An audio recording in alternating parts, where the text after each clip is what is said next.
Okay, I've fitted the head using the ARP bolts and studs.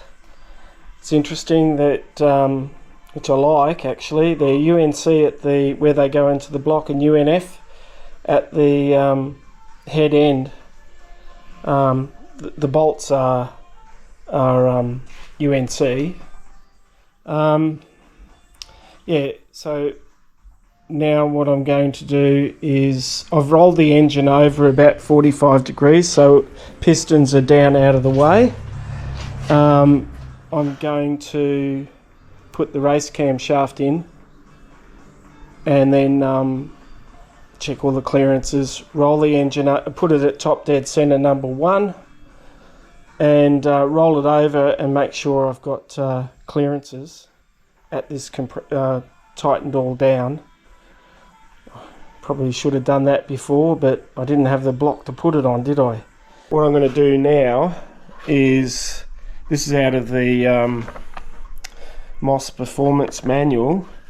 For the 8 valve engines, I've got inlet opening at 40 and closing at 72 with 0.408 inch lift. I think this one's 406 because I had this camshaft made at Clive Cams about 10 years ago, before I really knew what the heck I was trying to do.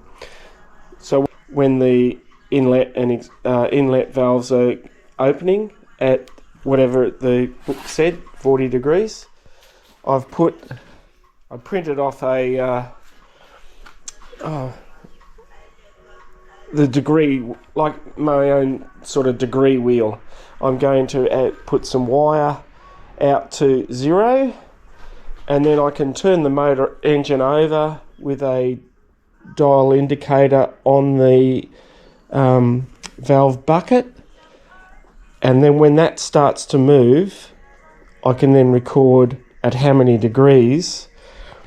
If I need to put a thinner or thicker shim, I'll do that, because that will determine the degree opening. Okay, version 2. I've set the dial indicator onto the inlet bucket of number 4 and it is reading 50 pretty much. Okay, what I'll do is I'm going to roll the engine over tooth by tooth on the back of the on the flywheel and record when the dial starts to move, so that the bucket is starting to go down as the inlet valve starts to open. I'll then record how many degrees that is before top dead center on the front pulley. I've set up the timing gear, and I'll see if I can do this without a shadow.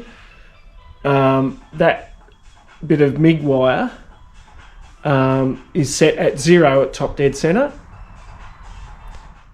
and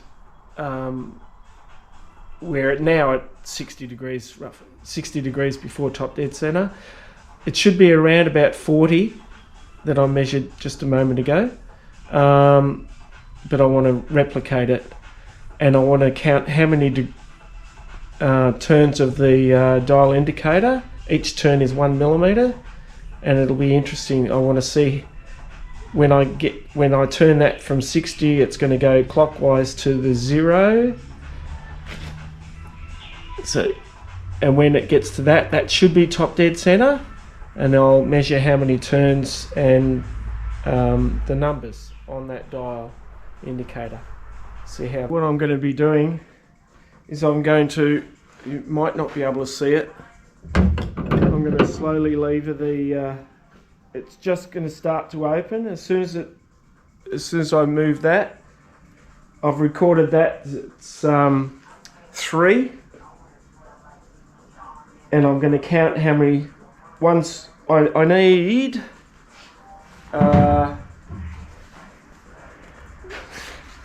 170 thou, which is 4.2, 168 thou, which is 4.267 millimeters of lift at top dead center.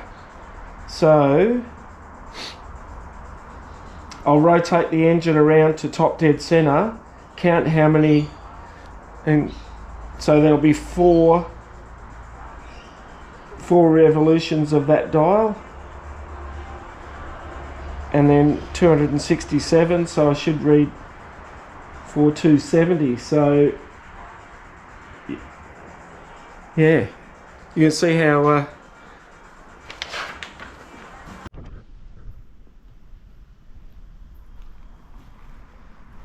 for those of you who don't know and have heard of a drop bear, this is the a lot more dangerous cousin.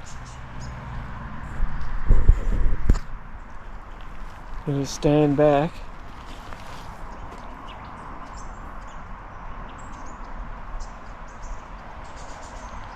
This is Ernie the echidna. Hey, and he's come out looking for ants.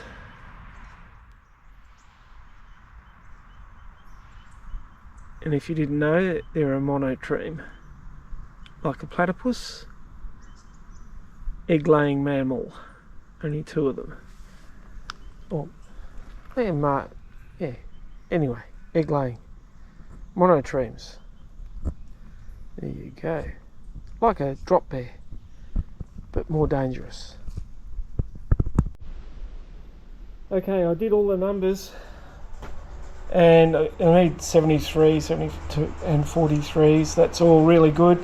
This one, number 4. I'm reading 82, and that's 3 thou. So I'm putting a shim 3 thou smaller, and 3 thou's not much, but yeah, there you go. Very good.